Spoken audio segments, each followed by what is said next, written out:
সাংগঠনিক বিষয়, গণতন্ত্রের বিষয়। এখানে উনি আমাদেরকে অব্যাহতি দিতে পারেন কিনা বা অব্যাহতি দিয়ে নতুন একজন মহাসচিব নিয়োগ করতে পারেন কিনা সেই প্রশ্নটি বড়। এই প্রশ্নের উত্তর হলো যে 20শে মে 2025 সালে আমরা প্রেসিডিয়ামের সভা করি।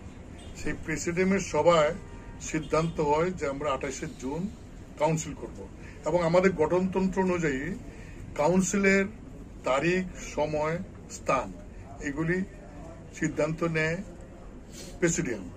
তো অ্যাকর্ডিংলি আমরা প্রেসিডিয়ামে কাউন্সিল করার সিদ্ধান্ত নেই এবং স্থান হিসেবে আমরা দুটো স্থান ঠিক করি। একটা হলো চীন বাংলাদেশ মৈত্রী হল, এটা না পাইলে একই দিনে কাকরাইল জাতীয় পার্টির কার্যালয়ের সামনে।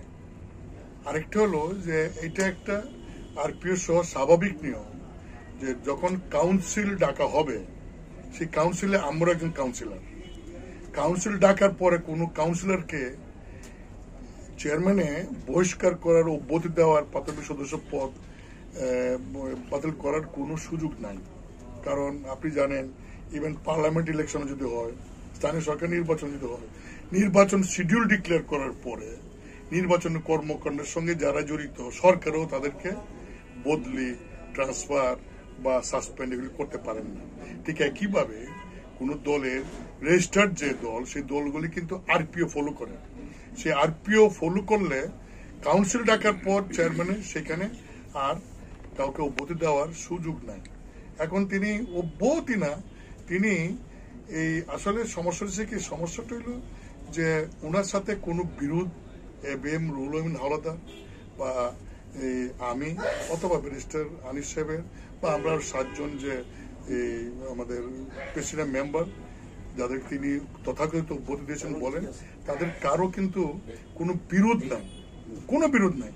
বিরোধটা হইল ওই মিটিং এর দিন, যেদিন মিটিং হয় প্রেসিডেন্টের, সেই মিটিং এর দিন আমাদের 2-1 সদস্য, একজন হলো জহির, তারপরে রুহুল আমিন হাওলাদার, তারা বলেছিলেন যে যেহেতু পার্টি চলে দলীয় নেতা কর্মীদের মাসিক চাঁদা অনুদানে,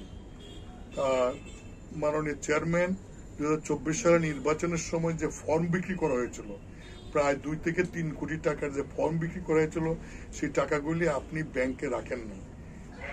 ওনারা বলছেন, আমরা বলছিলাম ব্যাংকে রাখার জন্য, আপনি বলছেন না ব্যাংকে রাখা ঠিক হবে না, ব্যাংকে আপনি রাখেন নাই, কিছু সামান্য রাখছেন, বাকি টাকা আপনি আপনার কাছে রাখছেন।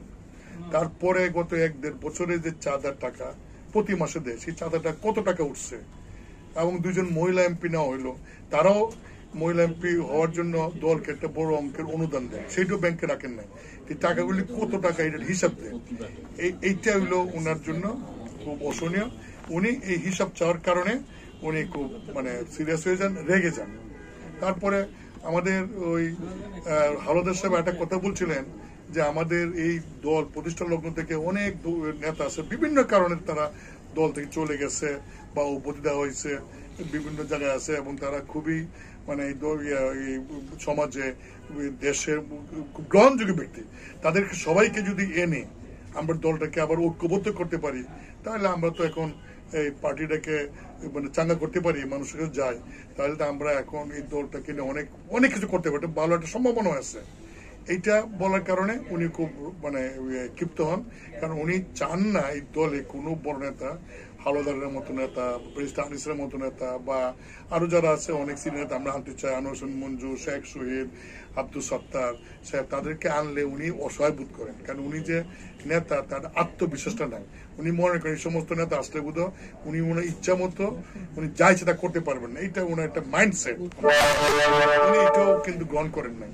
তারপর আমি দলের মহাসচিব, আমি ওনার কাছ থেকে দেখছি উনি এই গত 1-1.5 বছরই অনেক